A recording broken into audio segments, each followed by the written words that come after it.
एक बार गौतम बुद्धा अपने कुछ भिक्षुओं के साथ एक प्रवचन सभा में बैठे थे। उस सभा में बुद्ध के चाहने वालों से ज्यादा बुद्ध के शत्रु थे। यहाँ तक कि जिसने वह प्रवचन सभा आयोजित करी थी वह भी बुद्ध से ईर्ष्या करता था। सभा का आयोजन राजा के महल में हुआ था, इसलिए राजा के सभी मुख्य लोग वहाँ उपस्थित थे। बुद्ध सभा में जाने से पहले ही जानते थे कि सभा में उनके विरुद्ध कोई ना कोई षड्यंत्र अवश्य रचा जाएगा। सभा में जाने से पहले बुद्ध का शिष्य आनंद बुद्ध को कहने लगा कि गुरुजी, बुद्ध आपको वहाँ पर नहीं जाना चाहिए, क्योंकि आपके नाम से कोई ना कोई षड्यंत्र उस सभा में जरूर रचा गया होगा। वे लोग आपसे ईर्ष्या करते हैं, वे लोग आपका अपमान करते हैं, आपको वहाँ पर नहीं जाना चाहिए। और ना जाने उन्होंने आपके विरुद्ध कैसा षड्यंत्र रच रखा हो। लेकिन बुद्ध अपनी करुणा के चलते वहां जाने से खुद को नहीं रोक पाते। सभा की शुरुआत होती है। बुद्ध के साथ कुछ तीखे प्रश्नों से बुद्ध से ईर्ष्या करने वाले लोगों का यह प्रयास होता है कि बुद्ध से कोई ऐसा प्रश्न पूछा जाए जिसका उत्तर बुद्ध न दे सके, परंतु बुद्ध सभी प्रश्नों के उत्तर बड़ी ही सरलता से दे देते हैं। सभा में उपस्थित लोग लगभग सभी अपने अपने प्रश्न पूछ लेते हैं और इन्हें उनके रचित और उचित उत्तर भी बुद्धा उनको दे देते हैं। अचानक वहाँ पर एक स्त्री आती है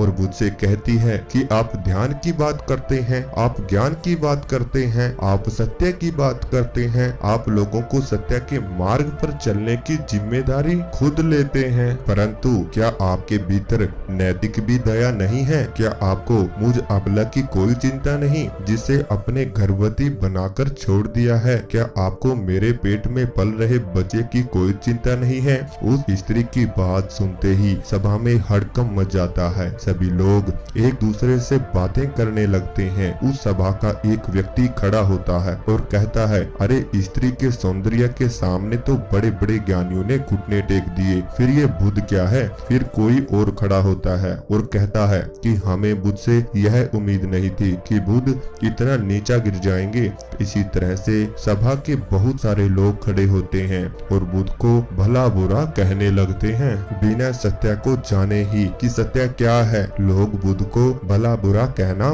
शुरू हो जाते हैं। सभी लोग अपने अपने मन की भड़ास निकाल लेते हैं। तब राजा कहता है कि बुद्ध, अपनी सफाई में क्या कहना चाहोगे? राजा भी बुद्ध से ईर्ष्या करता था। वह चाहता था कि बुद्ध बदनाम हो जाए। यहाँ पर एक आवश्यक बात आपको समझनी चाहिए कि इस सारी घटना का बुद्ध पर कोई असर नहीं था। न तो लोगों के अपशब्दों का बुद्ध पर कोई असर था और न ही स्त्री के उस झूठे आरोप का। जानते हो क्यों? क्योंकि बुद्ध जानते थे कि सत्य क्या है। वह अपनी नजर में ठीक थे। सूत्र यही चाहे पूरी दुनिया आपके खिलाफ हो जाए, अगर आप अपनी नजर में ठीक हैं, अगर आप जानते हैं कि सत्य के साथ आप खड़े हुए हैं, तो आपका कोई कुछ नहीं बिगाड़ सकता। सभा के सभी लोग संदेह में थे। यहाँ तक कि बुद्ध के कुछ नए भिक्षु भी संदेह में पड़ गए, लेकिन बुद्ध जानते थे कि वह क्या है और यही आवश्यक था। इसलिए उनके चेहरे पर 1% भी बदलाव नहीं आया था।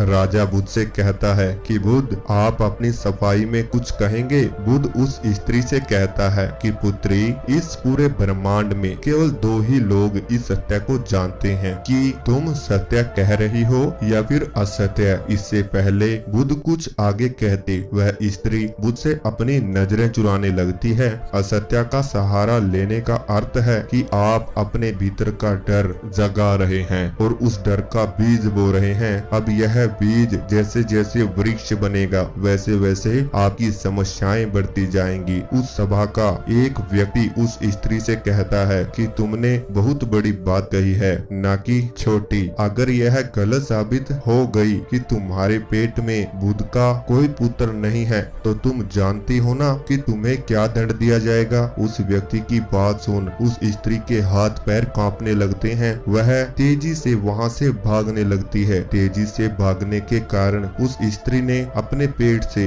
जो गठरी बांध रखी थी वह खुलकर जमीन पर पड़ती है और सत्य सबके सामने आ जाता है। उस स्त्री ने अपने पेट से गठरी इस तरह से बांध रखी थी जिससे लग रहा था कि उसके पेट पेट में बच्चा है। राजा उसी समय उस स्त्री को बंदी बनाने का आदेश देता है, परंतु बुद्ध के कहने पर उस स्त्री को क्षमा कर दिया जाता है। एक बात हमेशा याद रखना कि धैर्य और आपकी नजरों में केवल सही होना चाहिए आपको बड़ी से बड़ी समस्या से बचा सकता है। अगर आपको यह कहानी अच्छी लगी तो इस चैनल को सब्सक्राइब करें व बेल आइकन को प्रेस जरूर करें।